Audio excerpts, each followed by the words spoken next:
हरे कृष्णा, राधे राधे, बोलो बांके बिहारी लाल की जय, राधा रानी की जय। तो हमने बहुत ही अच्छी एक निकुंज लीला का श्रवण किया था। ये निकुंज लीला जो वृंदावन के रसिक संत हैं ना, राधा बाबा, उन्होंने सुनाई थी ये लीला। अब वो तो एक से एक संत हुए वहाँ की, एक से एक उनकी लीला हुई है वहाँ पर, तो मैंने इसको सुना था। तो राधा बाबा कहती हैं कि किशोरी जी और कान्हा जी दोनों की निकुंज लीला है। तो इसमें बाबा जी कहती हैं ना, वृंदावन के रसिक संत जी वो बता रहे हैं कि किशोरी जी एक दिन सुबह पुष्प चयन के लिए जाती हैं। तो वो जा रही थी निकुंज से होती हुई, कहाँ जा रही थी? गिरिराज जी की ओर, राधा कुंड की तरफ वो जा रही थी। जब वो वन से पधार रही थी ना, तो आगे आगे रूप मंजरी चल रही थी, पीछे पीछे श्री जी और ललिता सखी चल रही थी।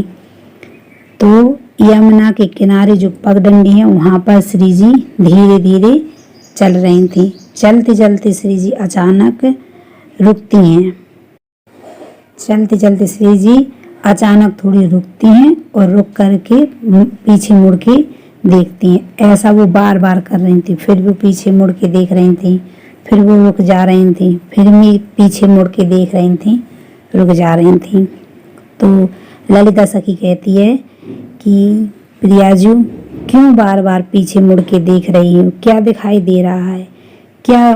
तो ऐसे लग रहा था कि जैसे ही राधा जी पीछे मुड़ के देख रही हैं ना, तो बार बार मानो कुछ ढूंढ रही हो। फिर थोड़ा चलती हैं, फिर रुक के देखती हैं।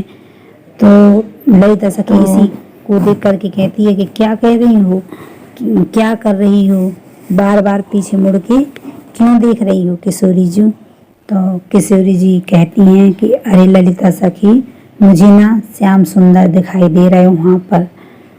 और वहीं रुक जाती हैं किशोरी जी। थोड़ी देर तभी रुकती हैं, तो तभी वहाँ से एक सखी आती है, एकदम बावरी, आंखें उसकी लाल लाल होती हैं, बाल उसके एकदम बिखरे हुए होती हैं, और रोती रोती आती है और श्री जी को, किशोरी जी को हृदय से लगा लेती है और रोते रोते कहती है। श्री जी उस सखी के ऊपर हाथ फेरती हैं और वो रोते रोते कह रही है, उसकी आंखों से आंसुओं की धार लगी है, आंसू बह रहे हैं, और कह रही है एक स्वर में, कहती है काहे मारे नैना बांध सावरो, काहे मारे नैना बांध सावरो। और यह कहती कहती वह राधा जी के हाथ से छूट जाती है और छूट करके भाग जाती है। तो राधा जी कहती हैं मंजरी से कि रूप मंजरी जा, उसके पीछे पीछे जा और उसको पकड़ कर ला।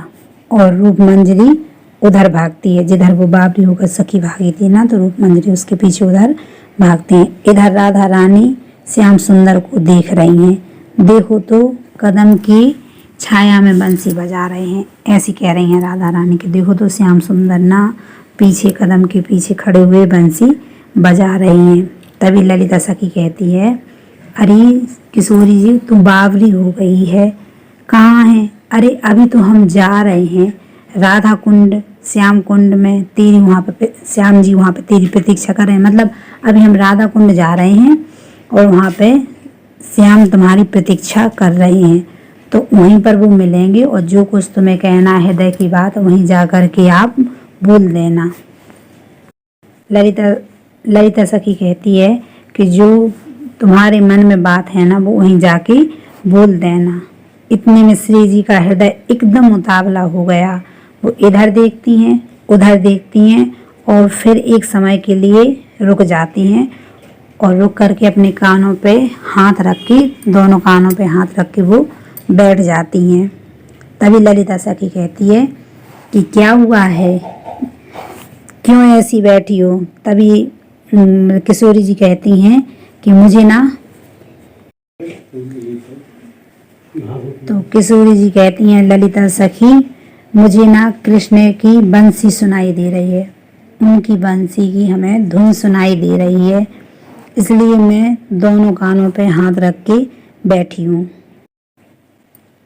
ललिता सखी कहती हैं, अरे मुझे तो कुछ ना तो यहाँ पे कुछ दिखाई दे रहा है, ना कुछ सुनाई दे रहा है, तो इतने में जो भाग गई थी ना वो सखी बावरी होकर के जो राधा रानी के पास आई थी, लिपट कर रो रही थी। तभी फिर वो सखी आ जाती है और आकर के फिर किशोरी जी को अपने हृदय से लगा लेती है और वही कहती है एक स्वर में, फिर वो वही कहती है कि काहे मारे नैना बांध सावरो, काहे मारे नैना बांध सावरो।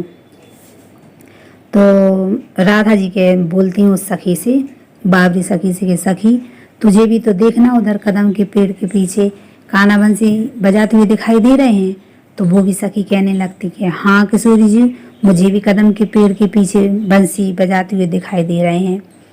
तो ललिता सखी कहती हैं कि रूप मंजरी से कि रूप मंजरी जाओ उस कदम के पेड़ के पीछे जहाँ कृष्ण बंसी बजा रहे हैं और उनसे पूछो कि मुझे क्यों दिखाई नहीं दे रहे हैं बंसी बजाते। तो रूप मंजरी वहाँ जाती है और कहती है कान्हा से, मानो कान्हा कह रहे हैं हम ललिता सखी को इसलिए दिखाई नहीं दे रहे, वो ललिता सखी के इसलिए दिखाई नहीं दे रहे हैं क्योंकि फिर जो राधा रानी इतनी बावरी हो रही है, किशोरी जी इतनी बावरी हो गई है, तो उसको संभालेगा कौन। उसको मानो श्याम सुंदर कह रहे हैं कि ललिता तुम्हें भी अगर हम ऐसे दिखाई देने लगेंगे तो तुम भी ऐसी बावरी हो जाओगी, तो फिर प्रिया जी को कौन संभालेगा, उसको कौन वो उठाएगा मूर्छित होकर के जो गिर रही है धरती पर बार बार जमीन पर देख देख करके कह के फिर वो बार बार गिर जाती हैं कि देखो श्याम सुंदर बंसी बजा रहे हैं वहाँ पर, फिर मूर्छित हो जाती हैं राधा रानी और फिर गिर पड़ती हैं। तो उसको कौन संभालेगा, श्री जी को, किशोरी जी को कौन संभालेगा। अगर तू भी ऐसी बावरी हो जाएगी तो उसको कौन संभालेगा। तो ये होता है प्रेम, इसे प्रेम कहते हैं। हमें लगता है शायद कि इसको कैसा प्रेम करें, ऐसा प्रेम तो